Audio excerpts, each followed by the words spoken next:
You are in a relationship with your partner, but you are also, without knowing it, in a relationship with every version of them that ever existed. The 7-year-old who learned to go quiet when things got loud. The teenager who figured out that needing people only ever led to disappointment. The kid who watched their parents fight about money every single Sunday. That version of your partner shows up in your relationship constantly. And the wild thing is, your childhood is in there too.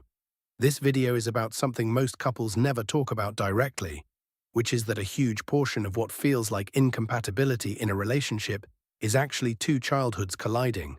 Not two bad people, not two people who are wrong for each other, two sets of deeply wired patterns, formed before either of you could even read, running the show in ways neither of you can fully see. I've spent a lot of time inside the psychology of how millennials specifically navigate relationships, and this topic keeps coming up because it explains so much. So here's what we're going to cover: why your recurring arguments probably aren't about what you think they're about, how your attachment style is basically a fingerprint from your first few years of life, and why so many of us are trying to build something we've never actually seen modeled. Let's get into it. The first thing worth understanding is what I'd call the inherited script effect. And this one is genuinely strange when you first sit with it. By the time you were around 7 years old, your brain had already absorbed a massive amount of information about how relationships work, how conflict gets handled, whether emotions are safe to express, what love looks like in practice, whether the world is generally reliable or generally threatening. You didn't learn any of this consciously, you just watched. You absorbed it the way a kid absorbs an accent. And then you grew up, got into a relationship, and started running that script automatically. So when your partner shuts completely down in the middle of an argument and you feel like you're talking to a wall, there's a real chance they're not being cold or dismissive on purpose. They might be doing exactly what they watched a parent do: go silent, go internal, wait for the storm to pass. That was the strategy that worked in their house, and you, on your end, might be reacting from your own script. Maybe silence in your childhood home meant something was really wrong, so now silence feels like abandonment. Two automatic programs running simultaneously. It looks like a personality clash. It's actually two childhoods negotiating in real time, and neither person has the manual. But here's where it gets even more specific, because this shows up in the smallest, most repetitive arguments couples have. The fight about the dishes is almost never about the dishes. And I know that sounds like something you'd read on a motivational poster, but the psychology behind it is actually really concrete. When a small recurring argument, dishes, texting back, tone of voice, being 5 minutes late, carries a disproportionate emotional charge, that's usually a signal that the surface complaint is standing in for something deeper, something that has a much longer history than the current relationship. If you grew up in a household where you were consistently overlooked, where your needs weren't taken seriously, where you had to be loud or persistent just to be heard, then a partner who forgets to do the one thing you ask them to do isn't just forgetful. To your nervous system, they're confirming a story you've been carrying for 20 years, that you don't matter enough. The anger that comes up isn't proportional to the dishes. It's proportional to every time before this that you felt unseen. And your partner, who genuinely just forgot to do the dishes, is completely blindsided by the intensity of your reaction. This is one of the most common sources of disconnection in relationships, and it almost never gets named for what it actually is. So when you notice that a certain argument keeps coming back, and the emotional heat around it seems way bigger than the actual issue, it's worth asking, what is this really about? What does it mean to me when this happens? Because the answer usually points somewhere much further back than last Tuesday.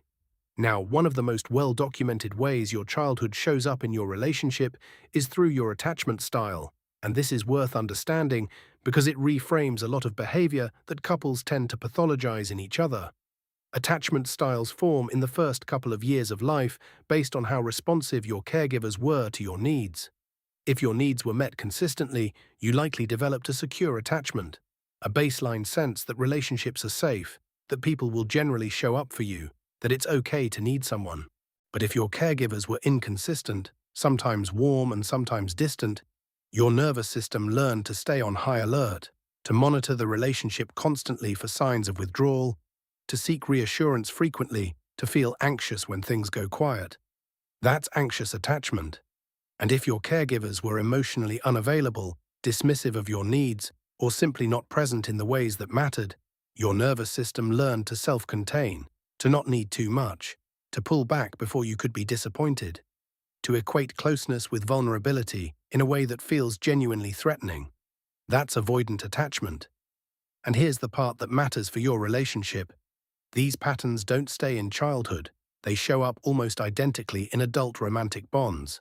The partner who texts 3 times when you don't respond within an hour isn't clingy as a personality trait.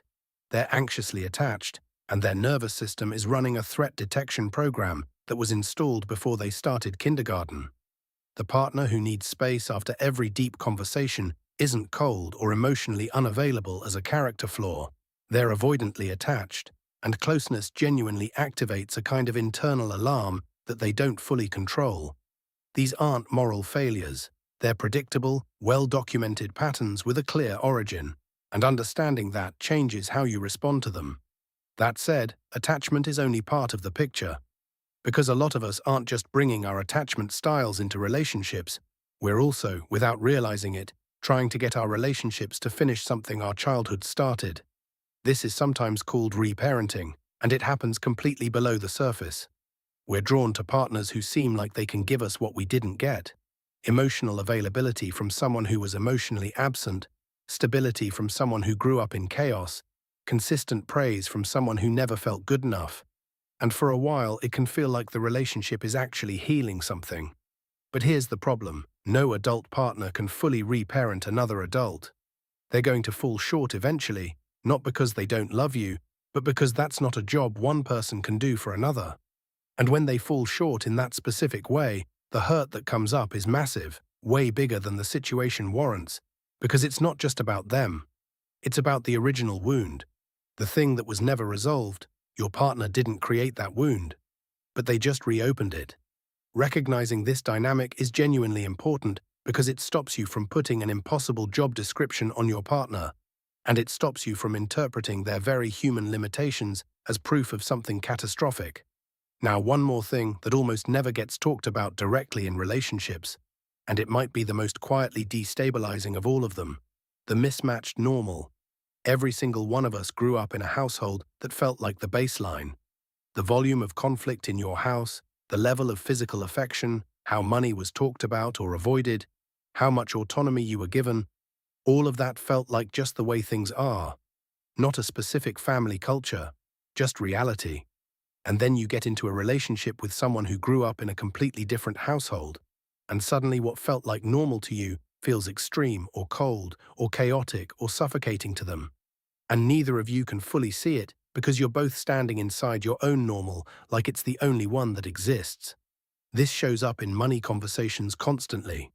A partner who grew up with financial anxiety, scarcity messaging, parents who stressed about bills, the feeling that money could disappear at any moment, might save compulsively or panic when the account dips below a certain number.